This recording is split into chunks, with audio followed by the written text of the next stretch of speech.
Angga Wijaya tinggal di indekos sederhana, sebut kondisi tak berpunya. Mantan suami Dewi Persik, Angga Wijaya harus tinggal di indekos sederhana usai bercerai dari sang pedangdut.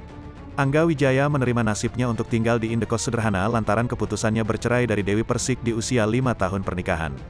Padahal, sebelum Angga Wijaya tinggal di indekos, dirinya hidup mewah di rumah Dewi Persik. "Aku tinggal di rumah kos," katanya. Hal itu diungkap langsung oleh Angga usai resmi bercerai dengan Dewi Persik. Ia mengaku, tak ada gunanya menjalani hidup bermewah-mewahan. Sebab, hal tersebut bakal memakan banyak biaya.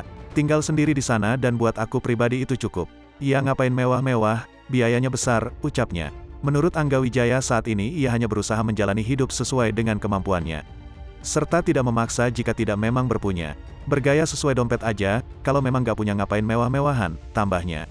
Diketahui usai angkat kaki dari rumah Dewi Persik, Angga Wijaya hanya membawa barang pribadinya. "Ia bawa barang aku, kan semuanya punya dia." Sebelumnya, Angga Wijaya mengaku kesulitan untuk ambil barang miliknya di kediaman sang mantan istri.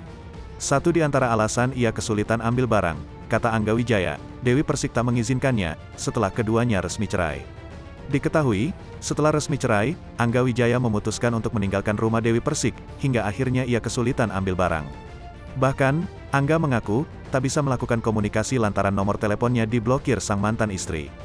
"Kalau bertemu kayaknya enggak ya karena susah gitu aksesnya ketemu Mbak Dewi," kata Angga Wijaya, dikutip dari YouTube Intens Investigasi, Selasa, tanggal 2 Agustus tahun 2022. "Aku juga mau mengambil barang-barang aku di rumah tidak diizinkan. Disuruh asisten yang nganterin, di mana nanti dianterin Pak, gitu," sambungnya.